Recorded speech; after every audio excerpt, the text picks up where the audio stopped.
안녕하세요. 뉴스반장입니다. 7일 21대 국회의 첫 국정감사가 시작됐습니다.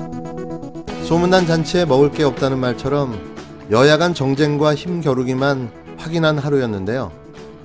철진한 추미애 법무부 장관 아들 휴가 의혹과 북한 피격 사건, 그리고 강경화 외교부 장관 남편 요트 구입 등의 이슈를 가지고 나와 앵무새처럼 자기 주장만 반복하는 야당과 또 이걸 받아 지지난 공방만 계속한 여당의 지루한 하루가 이어졌습니다.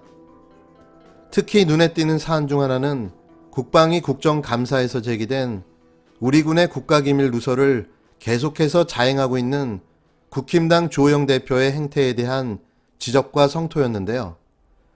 자신들의 목적을 위해서라면 중요한 국가기밀도 거침없이 공개하는 국힘당 의원들의 행위가 도마 위에 올랐습니다.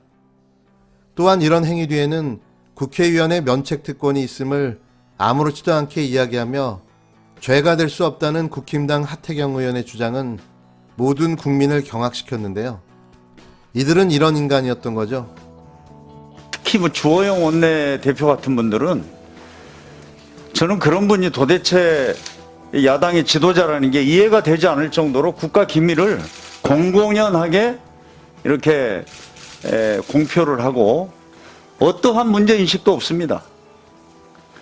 그래서 우리가 지난번 국방위 할 때도 비공개로 전환하고 비공개에서 전환하면 거기서 그 이야기를 생중계하듯이 언론에다가 말해버립니다. 정말 이런 일이 계속 있어야 되겠습니까? SI라는 그런 우리 정보 시스템 이 자체를 온 국민과 온 세계에다가 다 공개해 놓고 사실이냐 아니냐를 따질 수밖에 없는데 그것까지 원하시는 겁니까? 그것까지 여기서 해야 된다고 생각하시는 겁니까? 그걸 다 공개해야만 이게 진위 여부가 진실이 밝혀질 거 아닙니까? 그걸 바라시는 겁니까? 그 정치적인 이해관계 때문에 국가의 그 중요한 기밀까지도 공공연하게 이용하는 이런 풍토는 우리 국회가 반성해야 된다고 생각합니다. 국방위 비공개 때 우리가 보안 서약을 쓰신 분들이 있을 겁니다. 홍영표 의원께서 유감스러운 거는 실명을 밝힌 건 좀 유감스럽고요. 저는 실명을 밝히지는 않겠습니다. 여야를 가릴 것 없이 보안 서약을 써놓고 보안 서약을 깨뜨린 사람은 조사해서 국회 징계합시다. 오늘 여야 합의해서 보안 서약 위반 어원이 있는지 조사하자는 결의안을 상정해 주십시오, 위원장님. 아니 이 자리에 없는 분을 가지고 계속 정치적 공격을 하는 거 유감을 표명하고요. 우리 국회의원 활동하다 보면 언론도 마찬가지고. 여기서 일어난 일을 갖다가 제가 이야기할게요. 보고할 수 있다고 그래서요. 제가 이야기할게요. 그것이 아니라는 것을 말씀드린 겁니다. 그러니까 취지 알겠습니다. 저도 그렇고 익명의 제보를 받지 않습니까? 그리고 나름대로 판단해서 신빙성을 판단해서 국민들한테 알리기도 하고 그게 의정 활동이고 그래서 국회의원에게는 면책특권이 있는 것이고 아무튼 이런 부분에 대해서 지금 너무 옥죄려고 한다. 권위주의 시대도 아닌데 그 말씀을 드리고 그래서 아까 제가 말씀드린 대로 보안 서약을 위반해서 국가 기밀을 유출한 사람이 있으면 우리 국방위 차원에서 전수조사를 국회의장에게 요구합시다. 이렇게 지지부진한 국정감사 첫날, 열린민주당 김진애 의원의 통쾌한 폭로가 터져나왔는데요. 역시 김진애, 역시 열린민주당이라는 말이 절로 나왔습니다. 최근에 나경원 전 의원에 대해서 영장이 통째로 기각이 됐습니다. 그러니까 이게 과연 이런 일이 어떻게 있을 수 있느냐. 이 자료를 보면 이거 보십시오. 일반 국민의 압수수색 영장 기각률은 1%에 불과합니다. 이건 통계, 정확히 나온 통계고. 그런데 사법농단을 했을 때 양승태 주변에 관련돼가지고 한 거는 기각률이 90%. 그때도 무슨 얘기를 했느냐. 지금 나경원에 대해서는 완전히 기각률이 0%입니다. 그런데 기각률이 100%죠. 그런데 작년 이맘때 조국 수석에 대해서는 한 달 동안 약 70여 곳을 압수수색을 했습니다. 여러분들 그 70여 개가 어떤지는 여러분들 너무 잘 아실 겁니다. 모든 학교, 기관, 집, 뭐 이런 것들을 다 해가지고 이렇게 치시려고들 했습니다. 근데 이걸 보면은요, 양승태 법원장에 대해서는 이런 얘기가 주고의 평온을 해치지 않기 위해서 영장을 발부하지 않는다. 이런 식으로 해놨습니다. 이렇게 하는 거 보면은 이거 분명히 판사들의 카르텔이 있는 거 아니냐. 그래서 이런 얘기가 나옵니다. 저기 바로 옆에 계시는 차장님, 김인겸 차장님. 만약에 제가 이런 얘기를 제가 드리고 싶습니다. 전 지금 이거 보면은 이거 지금 이 셋을 보면 여기 차이는 뭡니까? 판사가 아니라는 거 외에는 그 차이가 뭡니까? 옆에는 전 판사고. 그래서 이런 법원의 카르텔이 있는 거 아니냐. 더군다나 그 서울대 법학과 82학번 나경원 국회의원 그 남편 서울고법 현재 부장판사 김재호 그리고 지금 현재 김인경 이것만 더 주십시오. 법원 행정처 차장 이런 카르텔이 알게 모르게 적용되고 있는 게 아니냐 이런 생각이 듭니다. 나경원 전 미래통합당 의원 자녀 특혜 의혹에 대한 압수수색 영장이 기각된 것은 서울대학교 법학대학 82학번 카르텔 때문이라는 충격적인 폭로가 나왔습니다.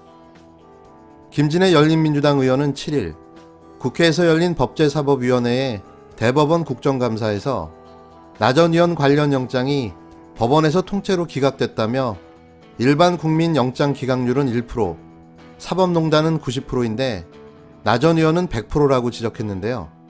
서울중앙지방검찰청 형사 7부는 지난달 나 전 의원이 회장으로 근무했던 스페셜 올림픽 코리아 압수수색 영장을 청구했으나 법원이 기각했습니다. 스페셜 올림픽 코리아는 문화체육관광부 산하 비영리 단체인데요. 나 전 의원이 2011년부터 2016년까지 회장을 역임했고 그가 회장직에서 물러난 2016년 7월부터 딸 김모 씨가 문체부 동의 없이 당연직 이사직을 맡고 있는데요. 이 때문에 사유화와 특혜 채용 의혹이 불거져 검찰이 수사 중인 사건입니다. 김 의원은 작년 이맘때 조국 전 법무부 장관에 대해서는 1개월간 70여 곳을 압수수색했다. 학교와 기관, 집을 다 했다며 형평성에도 어긋난 조치라고 꼬집었는데요. 그는 나 전 의원과 남편 김재호 서울고등법원 부장판사 모두 서울대 법대 82학번이라는 점을 언급한 뒤 알게 모르게 카르텔이 적용된 게 아니냐며 김인겸 법원행정처 차장에게 질의했습니다. 김 차장은 제가 설명할 부분은 아닌 것 같다면서도 저와 나 전 의원, 김 부장판사뿐만 아니라 조 전 장관도 서울대 법대 82학번 동기라며 근거 없는 주장이라고 애둘러 말했는데요. 심증은 가는데 증거가 없는 거죠. 대한민국 영장 기각률이 1%인데 그들은 0%에 해당되는 일이 기적처럼 반복되고 있으니 문제를 제기할 만한 거죠. 다 아시겠지만 나 전 의원의 남편은 현직 부장판사입니다. 물론 이게 꼭 영향을 미쳤다고 말할 수는 없지는 않겠지만 말입니다. 또 오늘은 척척석사 진 씨가 바짝 쪼른 날인데요. 그렇게 낄낄빠빠해대며 종횡무진 활약하던 그가 제대로 한 방 먹었습니다. 진중권 전 동양대 교수가 김용민 더불어민주당 의원이 자신을 상대로 민사소송을 제기했다고 밝혔는데요. 자신이 조국 똘만이라고 비판한 김 의원이 손해배상 청구를 했다는 내용이었습니다. 깜짝 놀랐겠죠? 웬만해서는 자신을 고소하는 사람이 없으니 얼마나 놀랐겠습니까? 특히 요즘 수입도 변변치 않은 상황에서 손해배상이라니 청천벽력 같은 사태였겠죠. 진 씨는 지난 7일 자신의 SNS에 적폐청산 어쩌고 하는 단체에서 저를 형사 고소한 데 이어 어제 민사소송도 하나 들어왔다. 원고가 민주당의 김용민 의원이란다라고 소개했는데요. 진 씨는 소장을 읽어보니 황당이라며 이분 나한테 조국 똘마니 소리를 들은 게 분하고 원통해서 지금 의정활동을 못하고 계신단다. 그 대목에서 뿜었다라고 또다시 김 의원을 조롱했는데요. 진 씨는 돈을 아주 많이 모아놨나 봅니다. 두 사람은 올해 6월 김 의원이 한 유튜브 방송에서 윤석열 검찰청장을 사상 최악의 검찰청장이 될 것이란 느낌이 든다라고 저격하면서 충돌했는데요. 진 씨는 이에 머리에 피도 한 말은 초선 의원이 감히 대통령의 인사를 정면으로 부정하고 나선다라며 누가 조국 똘만이 아니랄까봐 사상 최악의 국회의원이라며 김 의원을 폄하하고 모욕했습니다. 조국 전 법무부 장관 시절 법무검찰개혁위원으로 활동한 인권 변호사 출신 김 의원은 경기 남양주병에서 당선돼 배지를 달았는데요. 당시 조 전 장관 딸의 생활기록부를 공개하는 등 조 장관의 저격에 앞장섰던 주광덕 자유한국당 의원을 보기 좋게 낙마시킨 후보였습니다. 이로써 당분간 진 씨의 오도방정을 잘 못 보게 될 듯한데요. 어쩐답니까? 빨리 취직이라도 해서 손해배상 비용을 만들어야 할 텐데요. 객관적으로 봐도 명예훼손이 분명하니 급전을 땡기셔야 할 듯합니다. 그런데 아무리 그래도 그렇지 똘마니가 뭡니까? 똘마니가 배우신 분이